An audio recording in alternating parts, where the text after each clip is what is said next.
Daniel Boucher. Donc Béatrice Caresco a donné pouvoir à M. Gara. Didier Casimajou. Didier Charlot. Dominique Clavier. Andrea Dandonpierre. Bernard Daney. François Dora. Jean-Marc Depuy. Mylène Doreux. Bernard Dréau. Laurence Ducos. Thomas Filiatre. Madame Fortinon m'a donné pouvoir à Mylène Doreux. C'est pas M. Carabos, mais Madame Cartier qui est là ce soir, sa suppléante. Monsieur, elle est là? Oui, je l'ai vu tout à l'heure. Michel Garin. Jérôme Gauthier.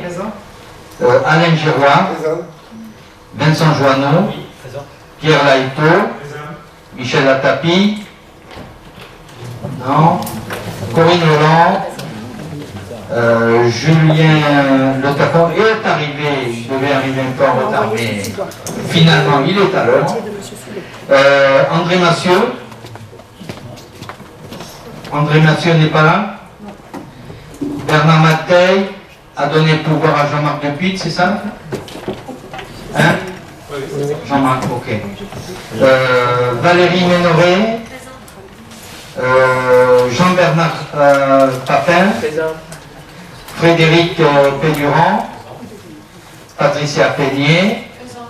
Jean-Marc Pelletan a donné pouvoir à M. Giroir. Denis Pernin. Jean-Claude, d'abord, Jean-Claude Pérez a donné pouvoir à Didier Casimajou. Denis Pernin.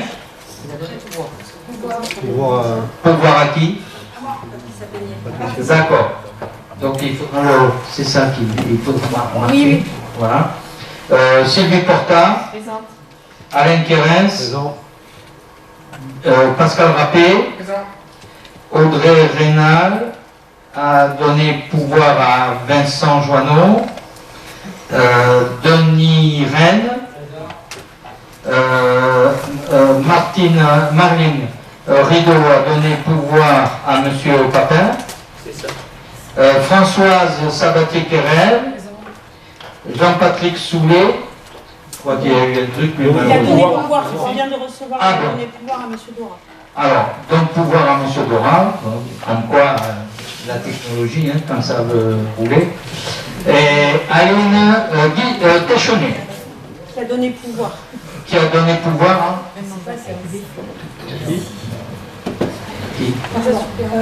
Non, elle a donné pouvoir. Qui a le pouvoir? Qui a le pouvoir de Madame Téchonnet? Je le savais, j'avais vu. Ah, c'est Pascal Rappé, oui. Ok, merci beaucoup. Je vous propose pour le conseil communautaire que notre collègue Valérie Ménoré assure le secrétariat. Est-ce qu'il y a quelqu'un qui est contre? Quelqu'un qui s'abstient? Donc, Valérie, tu assures le secrétariat ce soir. Voilà. Est-ce qu'on peut... Oui, c'est bon. Bon. Je suis prête. Donc, ok. La liste des décisions du président. La liste des DIA vous a été transmise avec la convocation. Hein. Et les autres décisions du président, donc décision N 2022-32, convention de prestation de fauchage avec la commune de Saint-Michel-de-Rieuffray pour l'année 2022 au tarif de 51,95 € à l'heure, de l'heure. Décision 2022-33, convention de prestation de fauchage avec l'association syndicale autorisée des digues de Toulen-Prégnac pour l'année 2022 au tarif de également 51,95 €. Décision 2022-34, mise à disposition d'un véhicule de la CDC au profit de la mairie d'Escoussens, mais ça a été annulé. Ça a été annulé. Décision 2022-35, attribution d'une subvention d'investissement dans le cadre du dispositif ACP au profit de l'entreprise ABJ plus 33 située à Cadillac pour un montant de 1 091 40 centimes hors taxe. Décision 2022-36, avenant pour le marché des logiciels de portage de repas suite à un changement de titulaire du marché sans modification des conditions financières. Voilà, donc ça c'était les décisions du président que vous avez. Donc nous passons aux délibérations. Première délibération, administration générale, donc c'est la composition des commissions. Vous savez qu'on s'est réunis à la conférence des maires et on a fait une proposition, donc plusieurs propositions, et a été retenue la proposition suivante, c'est que chaque commune disposera d'un membre dans chaque commission. Le vice-président qui préside la commission représente bien évidemment sa commune. Possibilité de désigner un suppléant, soit 27 membres titulaires par commission.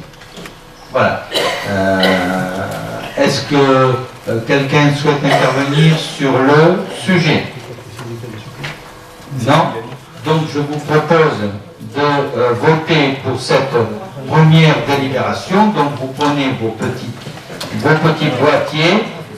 Je rappelle, 1 c'est pour, 2 c'est contre, 3 c'est abstention. C'est ouvert? Le vote est ouvert.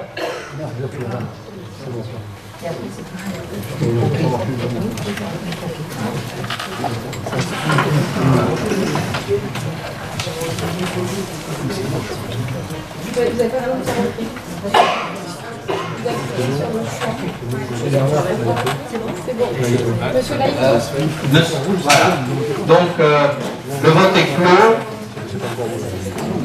41 voix sur 40 possibles, donc majorité. Monsieur le Président, bonsoir à tous. C'est un sujet effectivement qu'on a aussi abordé à la conférence des maires du 8 juin.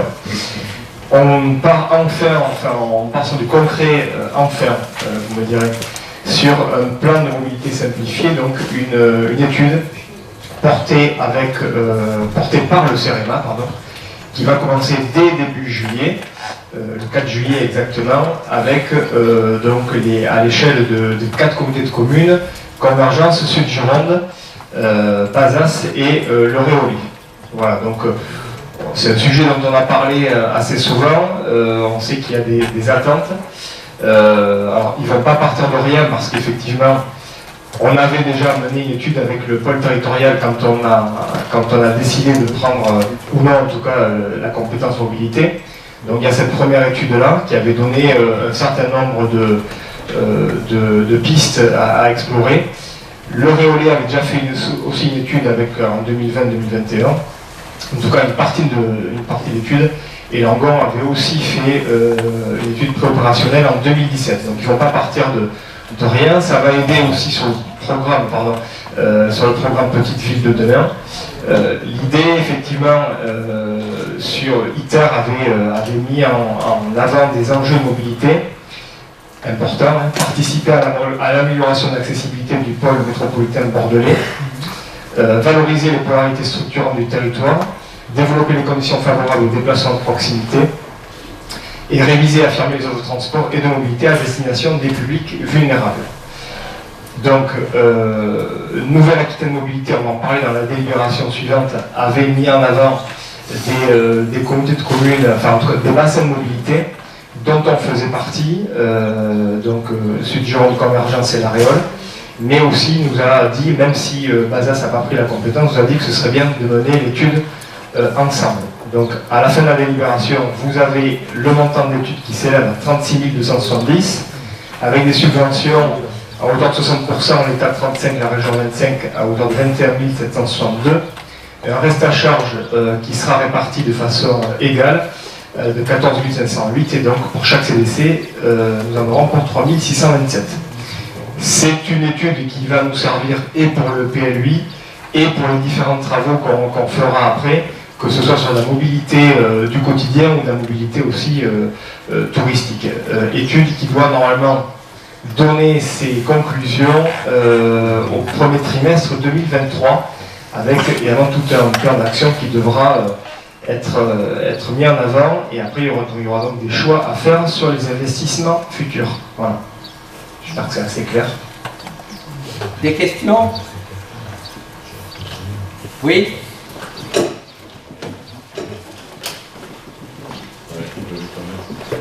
Oui, bonsoir. Je voulais poser une question juste sur l'articulation entre les 4 PCI. Est-ce qu'il y avait une articulation avec le PCI Montesquieu, dans la mesure où la mobilité de notre secteur est largement dépendante de ce qui va se passer au nord aussi? Donc, comment ça s'articule? Il n'y a rien de, si tu veux, alors l'échelle est menée à l'échelle des 4 territoires, mais en tous les cas, Nouvelle-Aquitaine Mobilité, qui est le syndicat un peu régional qui gère la mobilité, dont on en parle juste la délibération suivante.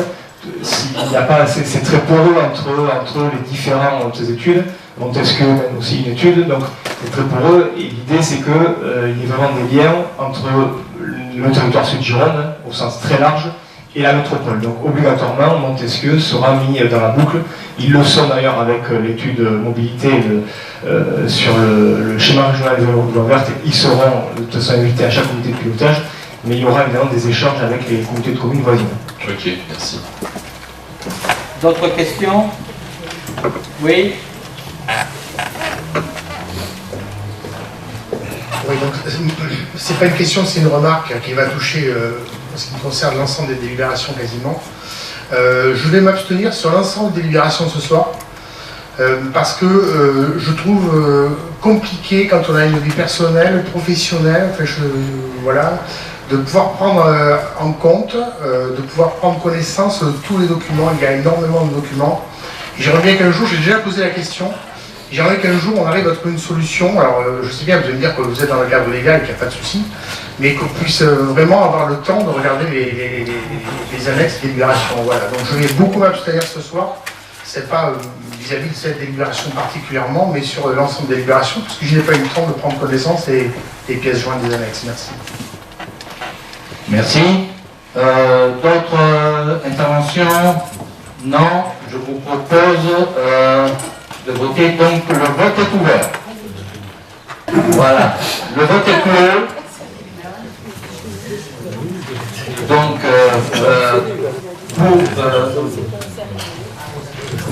alors le résultat. Non. Donc Pascal a. Il s'est pas. Si, une abstention. Donc voilà, je l'ai. Donc pour 40 voix, abstention, 1 voix. Je vous remercie beaucoup. Toujours dans le cadre de l'administration générale, adhésion au syndicat Nouvelle-Aquitaine Mobilité, et c'est toujours notre collègue Thomas Filiatre qui nous le présente. Merci. Donc la Nouvelle-Aquitaine Mobilité est un syndicat mixte de transport qui a été créé en 2018, qui regroupe donc les collectivités, les réseaux de transport en commun. Il y a dedans aussi les collectivités, c'est les syndicats, la SNCF, et donc toutes les collectivités qui ont pris la compétence mobilité, notamment, d'autres collectivités peuvent aussi y rentrer, et toutes celles-là sont rentrées dans ce syndicat. Juste pour les compétences qu'ils peuvent exercer, la coordination des services de transport organisés par les AOM, la mise en place d'un système d'information multimodal des usagers, la recherche de la mise en place d'une tarification coordonnée de titre de transport unique ou unifié.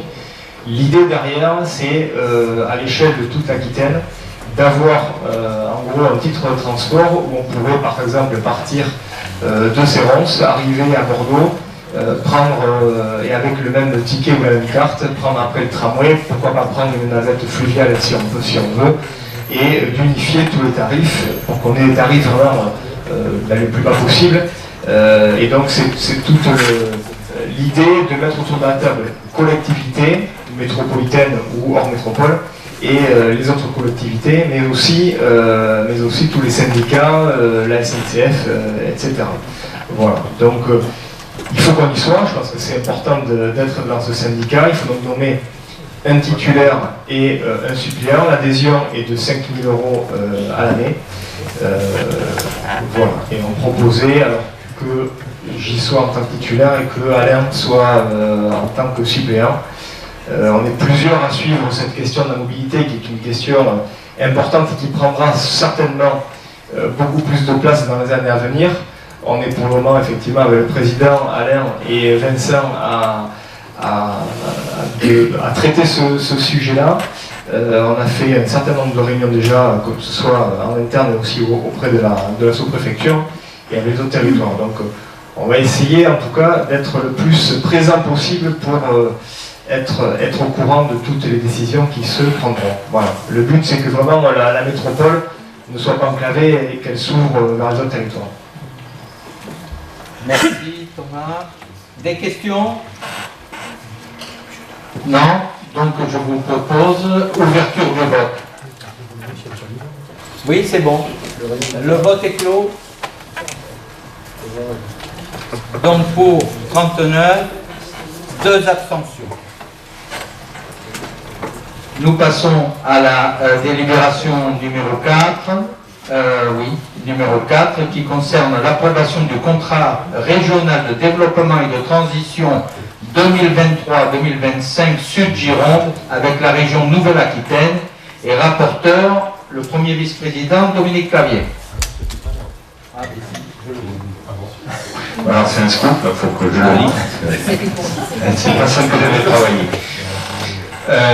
C'est purement des approbations parce que c'est des actions qui sont menées par le syndicat mixte Sud-Gironde, et pour que ce soit effectivement, il faut que ce soit approuvé par les 4 communautés de communes qui s'inscrivent dans ce périmètre, c'est-à-dire le Bazadet, l'Ambon, la Réole et nous-mêmes. Donc ça, c'est des actions qui sont menées au sein du pôle et qui nous permettent notamment, et la délibération suivante sera du même moule, de bénéficier d'aide à la fois de la région et de l'Europe selon les dossiers. Voilà ce que vous pouvez dire là-dessus. Est-ce qu'il y a des questions? Oui. Oui, c'est un dossier important pour notre territoire, pour nos communes. J'aurais aimé que nous soyons associés à la réflexion, puisqu'il a fallu que j'aille moi-même chercher les informations au niveau du pôle pour pouvoir connaître un peu les axes et les actions qui étaient envisagées au niveau du contrat de transition. Donc, je voterai favorablement cette délibération, mais j'aurais aimé que nous soyons un peu plus associés, et j'en veux pour preuve le nombre de dossiers actuellement déposés par des communes de notre intercommunalité et le peu, a priori, de dossiers déposés par notre interco, les dossiers qui vont être soumis à ce contrat. Il n'en demeure pas moins une chose, c'est qu'on peut néanmoins, au cours des prochains mois, déposer des dossiers communaux pour bénéficier de l'aide régionale. Donc je nous invite tous à déposer des dossiers parce que nous sommes en retard, et on sait très bien qu'à l'heure où les finances publiques commencent à se tarir vertigineusement, il est intéressant d'être dans les premiers pour accéder à ces dossiers. Merci. Oui, moi j'entends la remarque, mais il faudrait remonter ça au pôle, et on a des représentants au pôle, il faudrait peut-être faire l'état Bernard Mateille de façon à ce qu'il y ait aussi une information descendante vers Convergence Garonne. C'est aussi la mission des délégués que nous avons au pôle. D'autres questions? Non. Donc je déclare le vote ouvert. Le vote est clos. Donc pour 40, une abstention. Je vous remercie bien. Et c'est toujours toi, je suis désolé Dominique, sur l'administration générale, approbation du portage de la candidature de la stratégie du développement local pour les acteurs locaux 2021-2027 par le syndicat mixte Sud-Gironde. Ne sois pas désolé, c'était bien moi de la faire celle-là. Bien, J'allais dire, même montage, il suffit nous sommes appelés à valider le contrat que le syndicat mixte Sud-Gironde souhaite engager avec la région Nouvelle-Aquitaine dans le cadre de la stratégie du développement local par les acteurs locaux. Cette décision, même chose, va être validée par les 4 CDC. Ça ouvre la possibilité de bénéficier de fonds européens qui, sur la période 2021-2027, on va parler quand même de plusieurs millions d'euros qui peuvent arriver sur le territoire, donc c'est des choses importantes. Alors, ces actions sont définies, et d'ailleurs vous l'avez dans le cadre de la délibération, puisqu'il y a 3 axes qui sont définis par l'Europe, par la DLAL Europe. C'est bien vivre ensemble en Sud-Gironde, accompagner l'innovation économique locale et la consommation locale en Sud-Gironde, et accélérer la transition écologique en Sud-Gironde. Donc les dossiers qui seront sur ces thèmes pourront bénéficier de subventions et d'aides européennes, notamment. Des questions? Donc, je déclare le scrutin ouvert.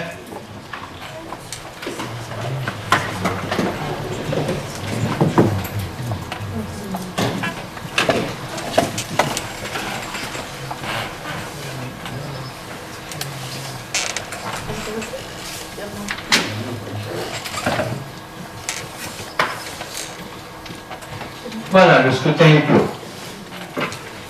Donc, ce qui nous donne pour 40, abstention 1. Je vous remercie beaucoup. Nous passons à la 6e délibération qui concerne le pôle d'accompagnement citoyen.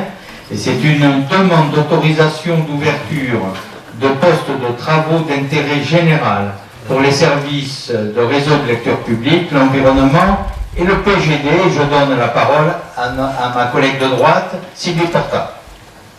Merci Président, bonsoir tout le monde. Une précédente délibération du 18 février 2021 avait été acté le principe d'ouverture des postes TIGE pour le service RPL et lecture. La présente délibération confirme la volonté de la collectivité d'accueillir du TIGE au sein de certains services et d'apporter des éléments facilitant la mise en œuvre par le juge d'application des peines par le biais d'un calendrier précisant les périodes de disponibilité pour ces postes et des éléments concernant les conditions de la mission et l'équipement à prévoir. Il est à noter également qu'un travail partenarial a été engagé avec le service pénitentiaire d'insertion et de proposition de la Gironde. 4 postes TIGE sont ainsi proposés, un au service espace naturel l'île de Raymond, un au service espace naturel Lac de la Romée, un au service prévention et gestion des déchets et un au service réseau lecture publique. Vu la volonté de l'État à travers son plan 2020-2024 d'utiliser la mesure pénale comme vecteur d'insertion et de développer le suivi post-TIGE avec des partenaires participants à l'insertion dans le cadre du déploiement du travail d'intérêt général et par l'agence du TIGE. Considérant que les activités sont proposées par des structures d'accueil dont le réseau de lecture publique, le service espace naturel et le service prévention et gestion des déchets dans le cadre du TIGE, elles peuvent consister à des travaux d'entretien, de montage, de manutention, des tâches administratives, classement, archivage, recherche documentaire et des actions s'inscrivant dans le cadre de la solidarité. Donc il est proposé d'autoriser le président à déposer la demande d'ouverture de poste auprès du procureur de la République pour les services concernés et d'approuver le calendrier 2022-2023 des postes TIGE. Est-ce qu'il y a des questions? Non. Le vote est ouvert. Le vote est clos. Donc pour 40, abstention 1. Je vous remercie. On passe à la délibération suivante qui concerne l'urbanisme et qu'il convient de définir les modalités de mise à disposition du public le dossier de la modification simplifiée numéro 1 du plan local d'urbanisme de la commune de Prégnac. Et je donne la parole à notre collègue Alain Kerens. Merci Président. Bonsoir à tous. Donc, comme vient de le dire le Président, donc, il s'agit de vous présenter cette modalité de mise à disposition du public. Donc, elle fait suite à une délibération du Conseil municipal de Trémiac en date du 6 mai 2022, donc, qui a autorisé le maire à engager cette procédure de modification simplifiée. L'objectif de cette modification est de modifier le règlement de la zone Y dans la zone artisanale de la Piastre. L'objectif donc c'est de préserver les principes urbains, paysagers et environnementaux définis dans son PLU et de modifier donc 2 articles du règlement qui jusqu'à présent autorisaient donc la possibilité d'implanter des installations industrielles dans ce secteur ou des ICPE. Et donc le conseil municipal souhaite préserver donc la tranquillité de lotissements qui sont à proximité et donc souhaite enlever ces deux articles, enfin souhaite plutôt interdire cette implantation de construction d'usage industriel et d'installations classées dans ce nouveau règlement. Donc cette délibération précise donc ces modalités de mise à disposition du public. Donc le dossier sera mis à disposition pendant une durée de 33 jours du 18 juillet 2022 au 19 août 2022. Pendant ce délai, donc, le dossier sera consultable à la mairie de Trémiac et à la direction de l'aménagement du développement du territoire, 4 routes de Bran à Cadillac. Le dossier donc, comprend le dossier de modification simplifiée, les avis des personnes publiques associées et l'avis de l'autorité environnementale. Ce dossier donc, sera donc consultable et les observations pourront être formulées sur un registre. L'avis sera publié 8 jours avant sur les 2 journaux de diffusion régionale, et donc à l'issue de la mise à disposition du public, ce registre sera clos et signé par le président, et c'est monsieur le maire qui viendra le présenter en conseil communautaire afin que vous délibériez de manière à valider cette modification simplifiée. Voilà. Des questions? Non. Donc, concernant cette délibération, le vote est ouvert. Le vote est clos. Donc pour 41. Donc pas de compte, pas d'abstention. Voilà. Délibération suivante qui concerne le réseau de lecture publique par la mise en place d'une convention avec les bénévoles du réseau et de lecture publique, et le rapporteur en est Jérôme Gauthier. Merci Monsieur le Président, bonsoir à tous. Je veux d'abord profiter en préambule de ce moment pour remercier tous les bénévoles, parce qu'il faut savoir que notre réseau de lecture publique qui fonctionne, c'est bien parce qu'il y a un travail commun de coopération, de collaboration donc, entre les professionnels et les bénévoles.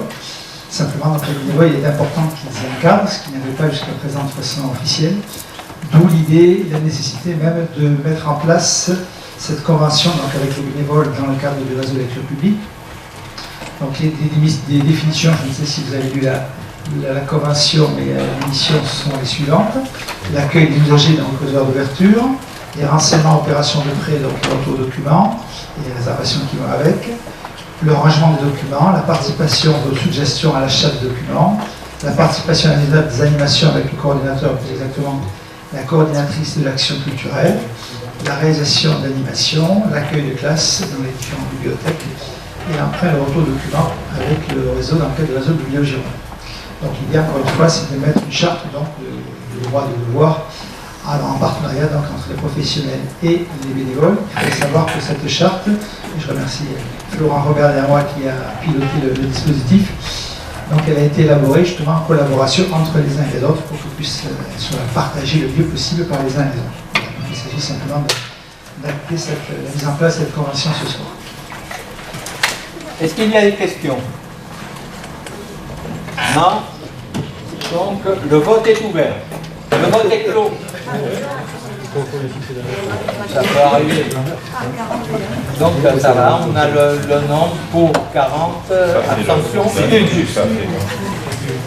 Donc, on passe alors sur la délibération suivante qui concerne la culture et qui concerne l'autorisation de signature de la convention cadre de coopération publique structure partenaire 2022-2024 et de la convention de co-organisation pour la saison 2022 avec la commune de Cadillac pour le festival Baladin à Cadillac. Et toujours notre collègue Jérôme Gauthier qui le présente. Voilà, donc comme vous l'avez compris, je pense à la lecture des délibérations, en réalité ce sont les mêmes conventions que nous avons votées, c'est simplement le partenaire qui change, elles sont identiques. Donc en fait il y a 8 partenaires, donc 2 communes et 6 associations. Donc il faut ajouter donc, le centre et les monuments nationaux. Donc l'idée, dans le cadre, quand on a défini la politique culturelle, on avait donc essayé de repérer les structures culturelles du territoire pour essayer d'avoir des partenariats, quels qu'ils soient évidemment, pour essayer de faciliter l'accès à la culture sur Convergence Garonne. Donc en fait ce sont des conventions triennales, donc on a réfléchi ça en 2018. Les premières conventions donc, elles se sont déroulées entre 2019 et 2021. Donc on avait sélectionné un certain nombre de partenaires. Nous avons fait en début 2022 l'évaluation avec ces différents partenaires, en tenant compte évidemment de l'année un peu particulière, même très particulière, qui était l'année 2020. Et puis donc nous avons proposé à la commission de renouveler donc, les conventions pour l'ensemble de partenaires, et on a même rajouté un autre nouveau partenaire que je vous signalerai donc en passant. Donc là la convention, la première de la série, si on peut dire, c'est pour le festival Baladin à Cadillac. Alors vous noterez peut-être que sur la libération il y a un petit souci, c'est que pour le festival Baladin à Cadillac, en réalité c'est donc une subvention de 2 000 €. Là, elle est de 4 000 € pour 4 000 €, parce que tout simplement, il y a eu un souci comptable. Les 2 000 € de l'année 2021 n'ont pas été versés. C'est pour ça qu'ils se retrouvent à 4 000 € donc sur l'année 2022. Des questions? Oui? Ah bon. Oui, après, je vous donnerai la parole. Allez. Est-ce que c'est possible d'avoir le récapitulatif des conditions d'accès aux subventions intercommunales dans le cadre d'un événement communal ou intercommunal, s'il vous plaît? Voilà. Tout à fait. Parce que je n'ai pas vu ça sur le mandat actuel, je n'ai pas vu ça sur le mandat précédent. Donc c'est quelque chose qui va remonter d'assez longtemps et peut-être normalement sur le site. Ouais, oui, mais la deuxième partie de la question, c'est est-ce que ça ouvrait pas le coup qu'aussi on revoit ces modalités d'attribution qui, je pense, sont anciennes maintenant? Alors, il y a des choses différentes. Donc, il y a les critères, peut-être, tu parles des critères d'attribution de subventions associations, par exemple. Donc, effectivement, ils ont été proposés de travailler en 2018, ensuite avec des conseils communautaires, évidemment. Après, comme tout critère de subvention, ils peuvent être révisables, évidemment. Après, la question, c'est aussi le budget global. Là, c'est 9 000 € le budget global. Il faut aussi avoir ça à l'esprit. Et puis ensuite, donc là, ce sont des conventions triennales parce que la commission a sélectionné des partenaires, donc vous avez la liste dans les délibérations, pour travailler sur 3 ans, sachant, et on va voir très concrètement tout à l'heure, sachant qu'à l'intérieur de ces conventions, des fois, la somme, elle est tout à fait variable. Et certaines, par exemple, cette année, on avait un partenariat avec le château de Cadillac, il n'a pas fait d'animation, donc il n'y a pas eu de subvention versée. C'est-à-dire sur les conventions cadres de 3 ans, et à l'intérieur de ces conventions, en fait, on verse ou on ne verse pas, et on réévalue, si je puis dire, la somme année par année. Ça j'ai bien compris, mais par exemple, dans le cadre d'un événement communal, d'une commune, ça nous arrive à tous, il n'y a pas que moi, de demander des subventions et nous sommes retoqués parce que ce n'est pas intercommunal. Donc je voudrais juste savoir comment on fait rentrer un événement communal, comment il devient intercommunal. C'est juste la règle du jeu. Il suffit d'aller voir sur le site internet, vous avez les règles de déclaration. En fait, ce qui est important pour que ça soit un événement intercommunal, c'est qu'il faut justement que ça relie plusieurs partenaires. Donc soit plusieurs partenaires, plusieurs communes, soit plusieurs partenaires, ça peut être une commune et une école d'à côté. Voilà, il faut qu'il y ait des partenariats, parce que ça doit être différencié d'un subventionnement communal. Ce n'est pas un subventionnement de fonctionnement, si tu veux.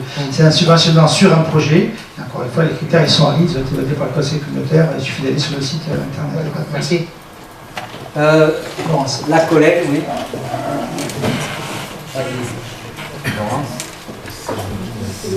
Bonsoir, alors en ce qui me concerne, c'est plus une requête pour le pôle culture qu'une demande. Et encore une fois, je n'ai pas été vérifiée sur le site, alors peut-être que ma demande est déjà sur le site, donc quelqu'un j'irai voir si c'est le cas. J'aurais aimé savoir s'il était possible d'avoir une vue d'ensemble en fait, de tous les événements qui ont un caractère intercommunal Je m'interroge en fait sur l'idée d'avoir une vue globale sur tous les événements structurants du territoire. C'est une expression que j'avais déjà employée dans un autre état, mais je trouverais intéressant de raisonner sur tout ce qui est structurant de notre territoire. Et voilà, donc là, pour le coup c'est la culture. On avait eu ce raisonnement sur des équipements sportifs il y a quelques années. Tout simplement, vous avez sur vos bureaux, vous avez distribué tout à l'heure donc une revue qui s'appelle Nouvelle Rive. Alors, en fait, 2 fois par an, donc il y a une version hivernale et une version estivale. Donc là, c'est la version estivale que vous avez évidemment sous les yeux. Et dans cette revue-là, vous avez tous les partenariats de la communauté des communes. C'est évidemment pas toutes les actions menées par les communes, parce que pour le coup, ça sera un petit peu compliqué de recenser toutes les actions communales, parce que chacun va définir ce que c'est qu'un événement culturel, est-ce qu'on doit aller jusqu'au bout. Pour l'instant, ça n'a pas été décidé comme ça. Est-ce qu'on doit décider des fêtes locales ou pas, est-ce qu'on va faire la promotion. Bon, après, il faut renvoyer au service communication qui peut évidemment toujours relier sur Facebook ou sur les différents supports, quels qu'ils soient. Mais tout ce qui est événement donc, communautaire ou soutenu par la communauté des communes, donc c'est dans la revue Nouvelle Rive. Donc il y a une version estivale, donc c'est semestriel, hein, 2 fois par an. Donc vous avez sous les yeux, voilà. Et là vous avez tous les partenariats qui sont raclés par vous-même. Merci. Merci. D'autres questions? Non? Le vote est ouvert. Le vote est clos. Donc pour 38 voix. Attendez. 3 abstentions. Et 3 abstentions. Ok. Délibération suivante. Autorisation de signature de la convention cadre de coopération publique avec la structure partenaire 2022-2024 et de la convention de co-organisation pour la saison 2022 avec la commune de Cadillac, le cinéma Luxe de Cadillac et l'association Le Paradis. Et toujours notre collègue Jérôme Gauthier. On va peut-être un peu plus vite au fur et à mesure, parce que vous avez compris, ce sont les mêmes types de conventions. Donc là, il s'agit d'une convention avec l'association Le Paradis qui gère donc, le Cinélux de Cadillac. Donc vous avez aussi des sommes d'argent, donc c'est 1 000 €. Par titre d'exemple, on a subventionné auparavant donc 2 000 € cette association parce qu'il y avait une festivité qui s'appelait le Monument du Cinéma. Ils ont arrêté cette festivité-là, donc évidemment on a ajusté la subvention. C'est juste vous comprenez par rapport à la question qui était posée tout à l'heure qu'il y a donc un ajustement qui se fait donc de façon à tout simplement. Là plus concrètement, c'est un partenariat aussi qui nous permet de diffuser, par rapport à la question de Laurence aussi, c'est-à-dire de diffuser la communication de ce que se fait pour la CDC. Ainsi vous allez au cinéma Luxe, vous allez trouver des publicités, si on peut dire, des annonces d'événements de ce qui se passe sur le territoire. C'est dans ce cadre-là qu'on signe de formation.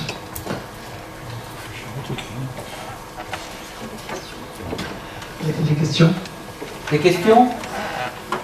Non? Donc le scrutin est ouvert. Le scrutin est clos.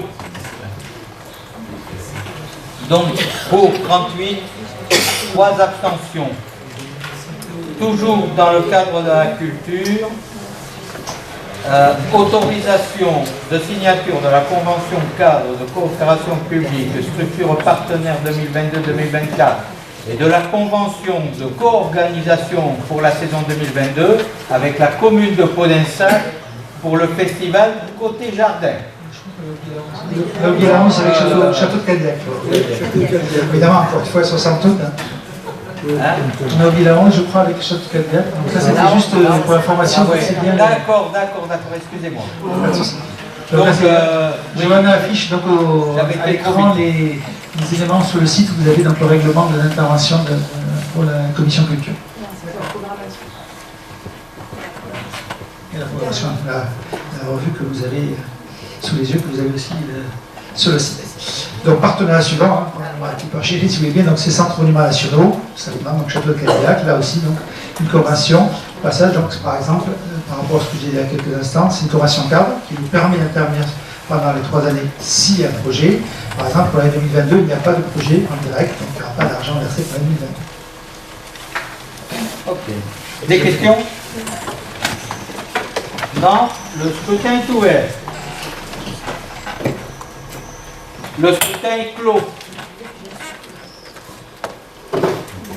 Pour 38, 3 abstentions. Nous passons à la... Cette fois, nous y arrivons. Alors, nous arrivons, donc c'est la même chose, mais pour la commune, avec la commune de Podensac, pour le festival Côté Jardin. Je crois qu'on peut dire que tout est dit, hein, c'est effectivement que de Codensac, le Festival Côté Jardin, pour information. Donc, il débute le week-end prochain, c'est vendredi, samedi prochain. Donc, après-demain, et là aussi, même situation au passage que pour la commune de Cadillac tout à l'heure, puisque c'était la même session. Donc, c'est 2 000 € pour l'année 2022, mais l'année 2021 n'ayant pas été, finalement payée, c'est pour ça que c'est 4 000 € de façon exceptionnelle sur 2022 pour régulariser la situation. Des questions? Le scrutin est ouvert. Le scrutin est clos. Donc, pour 38 voix et 3 abstentions. Merci bien. Donc, nous passons toujours dans le cadre à la délibération suivante qui concerne toujours la culture, toujours la même introduction. Et cette fois-ci, c'est avec l'association Les Festes Baroques pour le festival Fest Baroque. Jérôme. Tout simplement, donc voilà, même chose avec la session Fest Baroque, pas de en particulier, donc une session qui intervient donc, sur le territoire dans le cadre de leur festival. Et là, c'est un territoire au passage de 2 500 € pour l'année. Information. Des questions? Le vote est ouvert. Le vote est clos. 38 et 3 abstentions. Toujours dans la culture. Là, c'est avec l'association Libre Cours pour le festival Libre Cours. Jérôme? Oui, donc comme je le disais tout à l'heure, le festival Libre Cours, donc c'était une organisation qui était apparue en 2020 au moment du Covid. Pour les artistes ibériques, c'était réuni pour la commune de Barsac pour essayer donc, de faire des choses, hein, parce que c'était très compliqué pour eux. En 2021, ils ont décidé de lancer le festival, donc leur but étant de rendre le plus populaire possible justement tout ce qui concerne l'art lyrique. Et donc la commission a souhaité intégrer, donc ce n'était pas le cas dans les conventions triennales précédentes, ce festival. Et donc elle a proposé de l'intégrer dans cette convention pour une somme de 1 500 € aussi, donc, pour développer un partenariat avec cette nouvelle donc, association. Question? Le vote est ouvert. Le vote est clos. Pour 38, 3 abstentions. Une petite dernière pour la route. Et la dernière pour la route avec l'association Les Nuits Atypiques pour le festival Nuits Atypiques. Voilà, le festival Nuits Atypiques donc, intervient sur différents territoires. M. Jérôme, il intervient donc, à plusieurs reprises sur le territoire Connergent-Pévreux. Voilà, donc, l'idée tout simplement, c'est aussi valider la même convention à hauteur de 1 500 € également. Le vote est ouvert. 5 abstentions. Hein, vous avez 36 mois. Ok. C'est bon. Délibération suivante, l'autorisation de signature de la convention de prestation pour le projet 433 et c'est sur le versant sportif de Jérôme Gauthier. Voilà, juste, je permets de revenir quelques secondes juste pour faire remarquer que c'est tout ce qu'on a voté comme, tout ce que vous avez voté comme convention. On essaie aussi de diversifier, puisque vous avez aussi des arts de la rue, de la musique, du cinéma, du patrimoine. On essaie de diversifier tout ça. Puisque nous avons fait une présentation publique mardi dernier avec le président, les services du département et de la région qui étaient présents nous ont félicité, je veux dire en toute modestie, parce que justement c'est assez rare qu'une communauté des communes développe des partenaires différents comme ça et essaie d'organiser une politique culturelle sur un territoire. Permettez de revenir un instant là-dessus. Pour la délibération numéro 16, donc l'aspect sportif, donc il s'agit tout simplement d'une mise à disposition d'un éducateur sportif dans le cadre de 433. L'association du foot en l'occurrence, qui donc met à disposition de la CDC durant l'été, donc un animateur tout simplement pour l'animation de 433.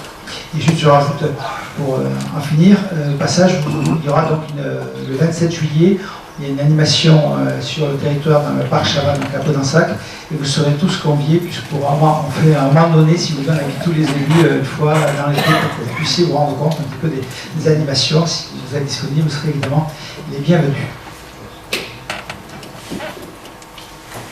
Bon. Et des questions? Oui? Pas de questions? Non? Le vote est ouvert. Il y a 40 à l'unanimité. Je vous remercie beaucoup. Le point suivant donc concerne l'enfance et jeunesse et c'est une demande de subvention passeur d'images pour le projet des images et des jeunes. Et en l'absence de notre collègue Jean-Patrick Soulet, il me revient de vous présenter donc cette délibération.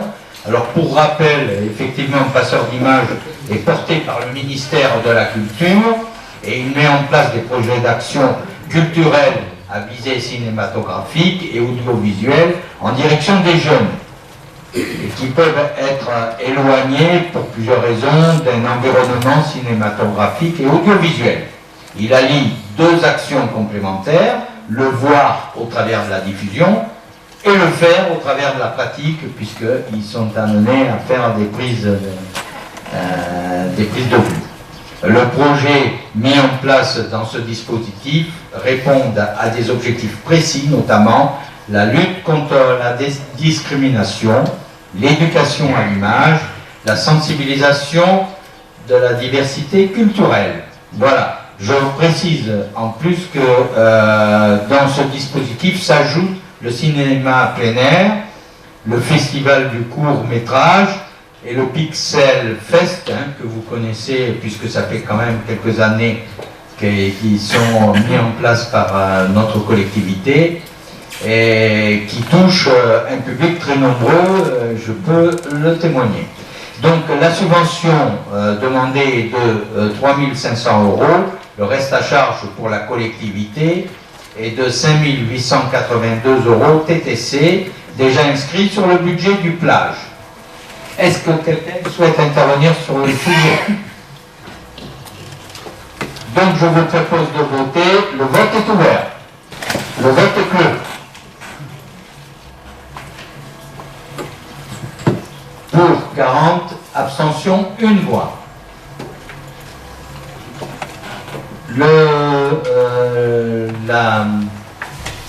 Le point suivant concerne toujours l'enfance-jeunesse et c'est la prise en compte de l'inflation dans le coût des repas organisés au sein des conseils de loisirs. Vous savez que... Les accueils du loisir. Les accueils, qu'est-ce que j'ai dit? Le conseil. Ah bon? Non, les accueils, excusez-moi. C'est la fatigue depuis ce matin. Bon. Donc, vous savez que la crise liée au Covid-19 et la guerre en Ukraine a provoqué une instabilité et une envolée des coûts de fourniture de certaines denrées alimentaires, mais également des emballages, des transports et des énergies. On nous en parle très souvent pour ceux qui regardent la télévision ou écoutent la radio. Donc c'est le secteur de l'alimentation qui est le plus lourdement impacté. Le coût des repas fournis par la CDC dans les accueils de loisirs subit une hausse comprise entre 5 et 12% en fonction des structures. Une prise en compte de cette augmentation dans le prix de journée permettrait d'absorber une partie de ces dépenses. Au vu des éléments, nous vous proposons une augmentation de 3% sur les tarifs des accueils de loisirs. Les nouveaux tarifs seront applicables à partir du 1er juillet 2022. Est-ce qu'il y a des questions sur cette délibération? Non? Donc je vous invite à voter. Scrutin ouvert.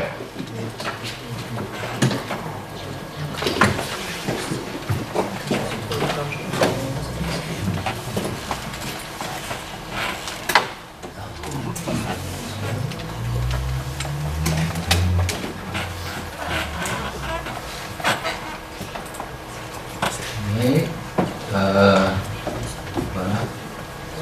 C'est Pascal, voilà, très bien. Le vote est clos. Donc pour 38 voix, contre 1 voix et 1 abstention.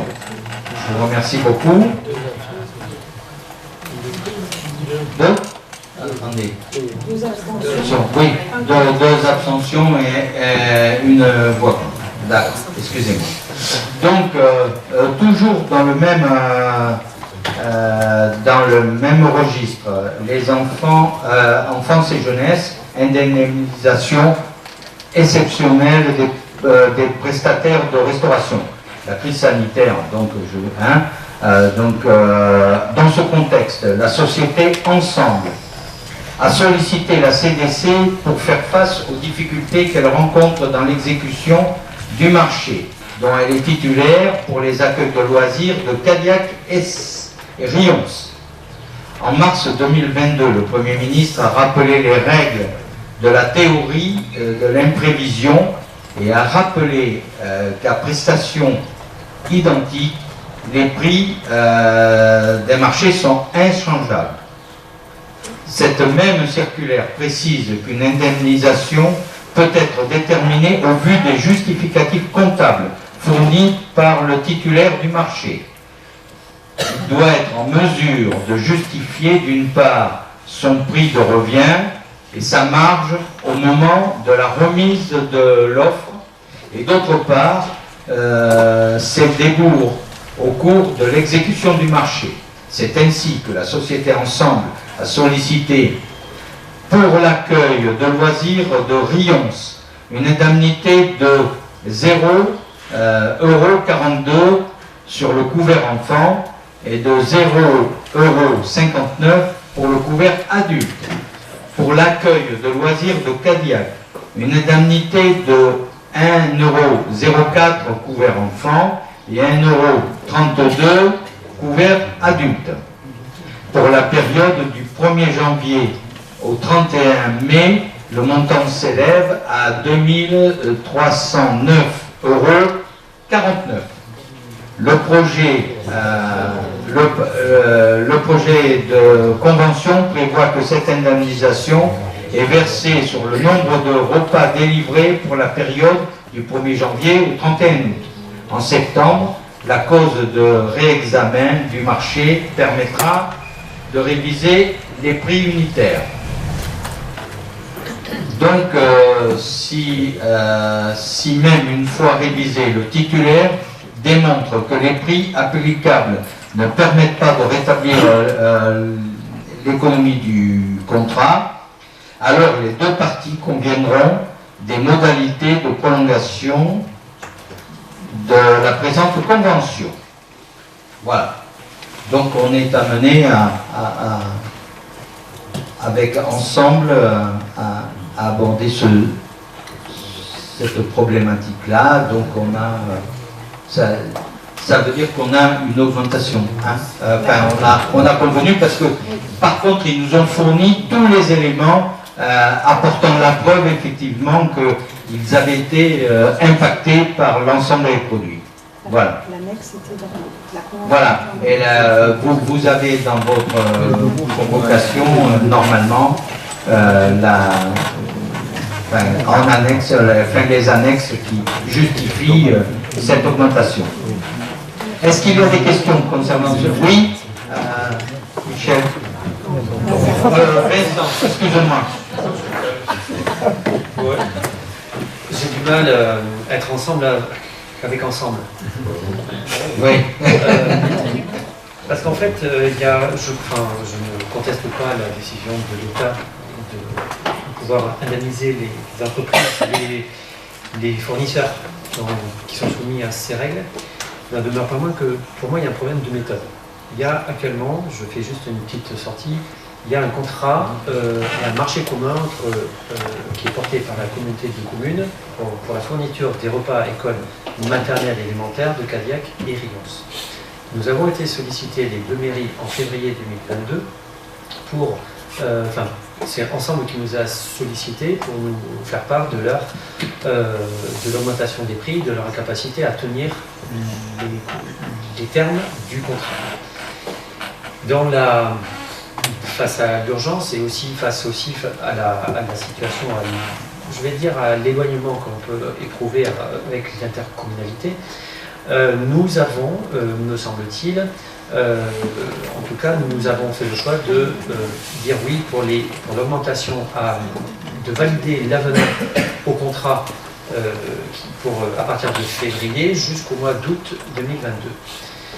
Sachant qu'en septembre, c'est 15% de plus avec la loi Egalim. Nous avons sollicité la communauté de communes, nous avons demandé ensemble qu'ils nous fournissent des éléments tangibles sur la réalité de l'augmentation des coûts, et nous avons eu des éléments partiels. Cadillac et Riance n'a pas eu les mêmes éléments, et nous n'avons pas pu obtenir des réponses de la CDC, puisque naturellement le contrat est porté par la communauté de communes. Le contrat est porté par la communauté de communes. C'est un groupement. C'est un groupement qui est issu de voilà. Donc, ensuite, la question qui se pose, c'est qu'aujourd'hui, on vote une délibération avec qui pourrait étalonner la décision qui pourrait être prise entre Ensemble, Cadillac et Riance, à savoir l'indemnisation de 0,42 par couleur enfant, 0,59 pour Riance, etc. Donc moi, ce que j'aimerais, c'est qu'on puisse travailler ensemble, excusez-moi, la communauté de communes, la mairie de Cadillac et la mairie de Riance, pour qu'on puisse négocier ensemble les termes, les termes de l'avenant du contrat et aussi la révision du contrat qui va arriver en septembre 2022 avec les obligations Egalim. Sachant que nos deux mairies, que nos deux écoles ne sont pas au même niveau Egalim.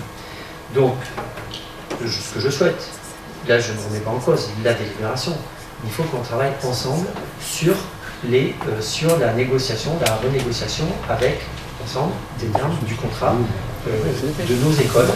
Voilà. Voilà ce que je voulais partager. Oui. Comme on précise, bon, j'entends bien, hein, ça part, enfin, bon. Mais il n'empêche que dans les marchés, c'est très clair, chacun est titulaire de son marché, donc, donc ça fait plusieurs marchés. Alors après, que l'on essaye de voir au renouvellement du marché qui ne va pas tarder, bon, que l'on puisse essayer de faire chacun pression auprès d'ensemble pour pouvoir travailler dans ce sens-là, mais il n'empêche que ça sera quand même deux marchés et chacun sera titulaire de son marché. C'est un groupement. C'est un groupement. Et dans ce groupement, chacun est titulaire de son marché. Et en fait, la société a d'abord sollicité en première réunion sans nous en avertir en fait. On n'a pas eu les éléments. Et chaque marché est indépendant. Et on n'a pas les mêmes tarifs. Et on n'a pas les mêmes tarifs, donc on n'a pas négocié. On n'a pas négocié les mêmes dispositions. Oui, vas-y. Donc il y a eu un. En fait, c'est Ensemble qui a joué à 3 jeux différents. Il me semble que dans le contexte où nos finances sont tendues, il faut que l'on se serre les coudes. Voilà. Et je sais que dans cette salle, il y a des maires qui se questionnent aussi pour faire des économies d'échelle sur les prestations. Et voilà, c'est un dossier sur lequel on pourrait mutualiser ensemble. Oui, mais enfin, là, on a bien compris qu'effectivement, Ensemble avait joué un petit peu voilà, mais on y portera une vigilance accrue la prochaine fois. Est-ce qu'il y a d'autres interventions sur le sujet? Non? Donc, le vote est ouvert.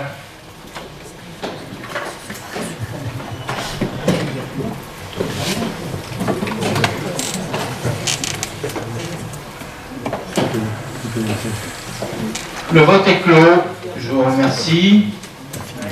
Donc, 36 voix pour, 4 voix contre, une abstention.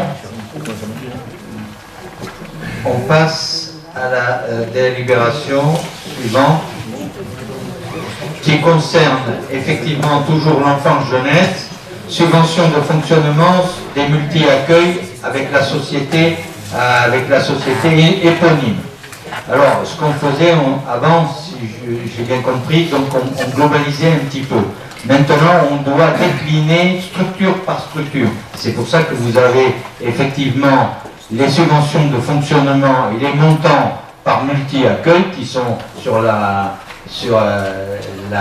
l'accueil d'ILATS, donc de 296 012,65, 160 08 04 pour Portes et 191 854 94 pour Brignac. De même, la rémunération des prestations des montants sont également déclinés par structure. Hein. Alors, le remboursement des fluides et des frais de nettoyage sur la partie relais assistante maternelle sera sur présentation des justificatifs au prorata de l'occupation des locaux. Est-ce qu'il y a des questions concernant ce sujet? Donc je vous invite, le vote est ouvert.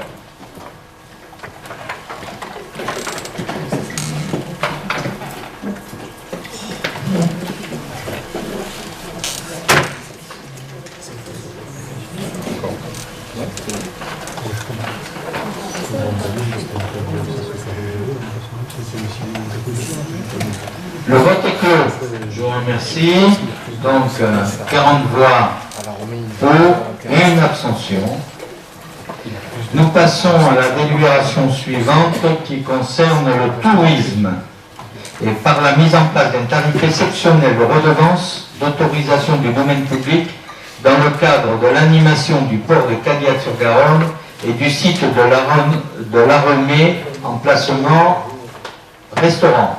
Et je donne la parole à notre collègue Thomas Filiat. Merci. Donc vous savez qu'on est gestionnaire du port de Cadillac et du site de l'Arremée. Sur l'Arremée, il y a évidemment le restaurant, le l'Arremée et l'Acrobranche, le Lacobranche.